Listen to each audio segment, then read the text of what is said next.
L'audit sémantique, c'est une partie cruciale pour bien tracer une stratégie SEO sur plusieurs mois. Alors voici comment je fais pour auditer un site sur la partie sémantique. D'un site à un autre, ça peut différer, mais en général, j'utilise 3 feuilles. Donc une première feuille où il y a une analyse sémantique. Donc là-dessus, je vais récupérer les pages qui génèrent des impressions et des clics grâce à la Google Search Console. Et je vais commencer par faire une conclusion en fonction des mots-clés sur lesquels, surtout le mot-clé principal. Donc, par exemple, ici, digital thérapie, on voir est-ce que c'est bon ou pas et qu'est-ce qu'on peut améliorer. Je dis, par exemple, on travaille sur la structure HN et optimiser le contenu. Et c'est des éléments que je vais retrouver ici en modif numéro 1, modif numéro 2, modif numéro 3 en priorité. Donc, les erreurs, ça peut être la structure HN, les balises méta, l'optimisation du contenu, le choix de mots-clés, l'enrichissement des mots-clés.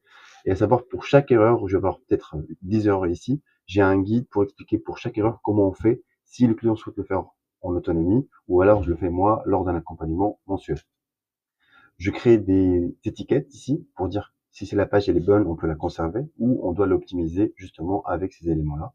Et je crée une autre étiquette tout à droite pour dire c'est quoi le potentiel business sur cette page.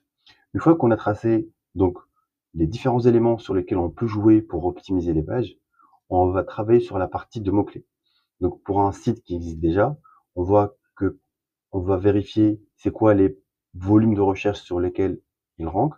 Et s'il y a moyen de rajouter un mot-clé comme ici, on rajoute en blanc, parce qu'il y a un bon volume de recherche, on peut le rajouter. À savoir que je vais structurer le site d'une manière très simple. Je vais regrouper les mots-clés qui sont liés sémantiquement en définissant un mot-clé principal et je vais le mettre sur une page. Et pour les pages qui font partie du même silo, je vais les regrouper et définir une seule page pilier et plusieurs pages cluster. Et donc, on a une page pilier, acceptation ici. On trouve un mot-clé qui manque sur la page. On va le rajouter ici en marque en blanc avec un volume de recherche qui est plutôt intéressant et un niveau de difficulté qui est plutôt bas. Avec une page pilier, on va créer plusieurs pages clusters, des subpages.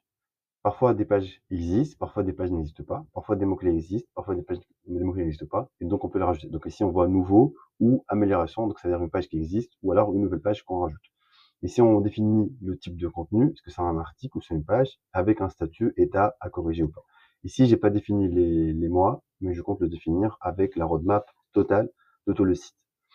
Et donc, pour résumer, on a toujours une page pilier avec un mot-clé principal et des mots-clés liés sémantiquement, toujours sur la même intention de recherche. Derrière, ça va être sur la tête de plusieurs pages enfants qui ont aussi un mot-clé principal et des mots-clés secondaires. La dernière feuille, c'est le tableau croisé dynamique. Alors, le but de ça, c'est de schématiser, de créer une mind map des différents mots-clés qu'on a trouvés. Et donc, par exemple, ici, encore une fois, on a l'acceptation, on a trouvé la page pilier ici, avec les différents mots-clés qu'on a trouvés et les pages cluster qui sont enfants à cette page. Le but de ce tableau, c'est d'avoir une structure claire pour l'esprit, mais aussi pour le site. Et là, on va définir aussi le volume de recherche potentiel qu'on peut aller chercher et le niveau de difficulté aussi moyen sur l'étude de mots-clés. Voilà donc pour l'audit sémantique, une page étude de mots-clés, une page analyse sémantique sur les différents éléments. Ça nous permet de prioriser les différentes pages sur lesquelles on doit travailler et aller chercher donc du trafic